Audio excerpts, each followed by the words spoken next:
కర్ణాటక తమిళనాడు పోయి అఘోర పూజలు చేసిరు. కరువు రావాలి, జనాలు చచ్చిపోవాలి, ఈ ప్రభుత్వం బద్నాం కావాలని. ఇట్లాంటి దుర్మార్గులు కూడా ఉన్నాడు. ఎకనామికల్ గా వెనకపోతా ఉంది, ఆలోచనలో కూడా వెనక తీసుకుపోతున్నారు. మీరు క్షుద్ర పూజలని ఒక ముఖ్యమంత్రి మాట్లాడితే ఇంతకంటే దిగజారుడు ఏమైనా ఉంటుందా? ఇంత దిగజారుడైన ముఖ్యమంత్రిని అసలు చరిత్ర చూడదు కూడా, మళ్ళీ ఇప్పుడు అలా చూడలేదు, మళ్ళీ భవిష్యత్తులో చూడదు. శుద్ర పూజల గురించి, ఇంత దుర్మార్గంగా చేతబడుల గురించి చిల్లర భాష. ఇక ఆఖరికి ఎప్పుడు కుటుంబ సభ్యులను ఇంక్లూడ్ చేయగానే, తల్లి గీతమ్మ కొద్దిగా మీ ఆయన డాక్టర్కి చూపెట్టమ్మా ఒకసారి, ఎప్పుడు తెనలి కుటుంబ సభ్యుల గురించి మాట్లాడాను. కానీ ఎందుకంటే నువ్వు వచ్చిన కుటుంబం కానీ, మీ మంచి కుటుంబంలో నుంచి వచ్చినావు, నువ్వు గొప్ప ఆలోచనల కుటుంబం నుంచి వచ్చినావు నువ్వు కూడా, దయచేసి మీ ఆయనని ఒకసారి డాక్టర్కి చూపెట్టమ్మా. ఇంత చిల్లర భాష పనికిరాదమ్మా. రాష్ట్రానికి ముఖ్యమంత్రి ఇవ్వాల. సరే, చిల్లర మాటలు మాట్లాడి రాష్ట్రానికి ముఖ్యమంత్రి అయినాడు, కానీ ముఖ్యమంత్రి అయిన తర్వాత ఆ స్థాయికి ఒక హోదా ఉంటుంది. రాష్ట్రాన్ని నడిపిస్తున్న ఒక ముఖ్యమంత్రి మాట్లాడాల్సిన భాష ఉంటుంది.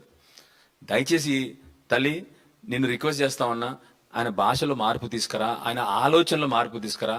అదేవిధంగా ఇవాళ మొదటి శ్రావణ శుక్రవారం తల్లి లక్ష్మీదేవి ఈయనకు మంచి బుద్ధి కలిగించుగాక అని చెప్పి తల్లిని కూడా వేడుకుంటా ఉన్నాను. ఇవాళ భవిష్యత్తులో ఇట్లాంటి మాటలు ఇప్పుడన్నా మాట్లాడకుండా చెయ్యమ్మా అని చెప్పి తల్లిని కూడా వేడుకుంటా ఉన్నాను. దయచేసి ఆలోచన చేయండి, మానవీయ కోణం నుంచి ఆలోచన చేయండి. అన్నీ కూడా బిజినెస్ కోణంలో ఆలోచన చేయకండి. మా మహిళలేం మిమ్మల్ని ల్యాండ్ అలాట్మెంట్లు అడుగుతలేరు, 200 కోట్ల ల్యాండ్ అలాట్మెంట్ అడుగుతలేరు మిమ్మల్ని. మా మహిళలు మీరు వాగ్దానం చేసినటువంటి 1 కోటి మంది కరోడ్పతి కోట్ల రూపాయలు అడుగుతలేరు మమ్మల్ని.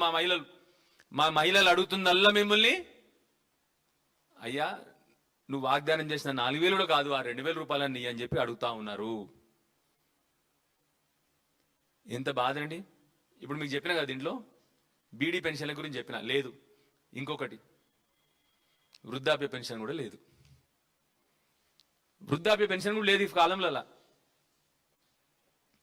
కేసీఆర్ గారు ఆ రోజు ప్రతి ఒక్క వృద్ధులు ఆత్మగౌరవంతో బతకాలి, ఎవరి ముందర చేయి దాచొద్దు, వాళ్ళ గౌరవం పెరగాలి, ఇంట్లో ఊర్లలో వాళ్ళ గౌరవం పెరగాలి,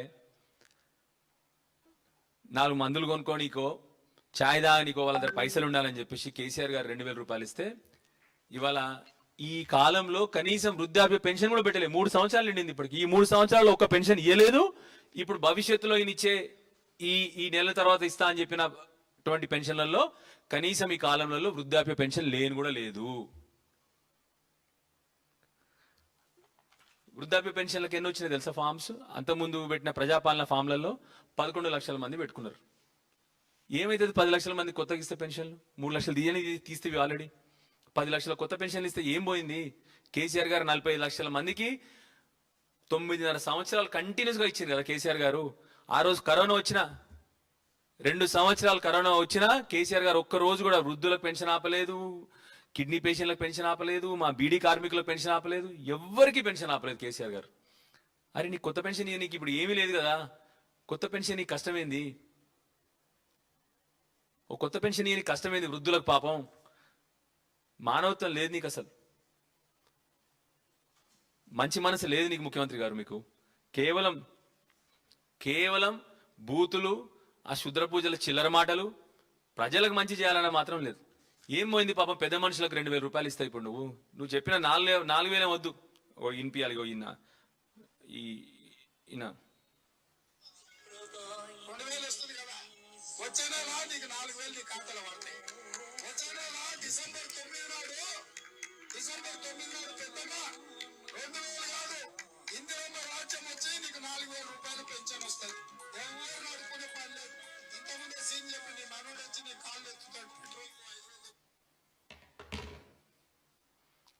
నీ మనోడు వచ్చి నీ కాళ్ళు ఎత్తాడవా అంట.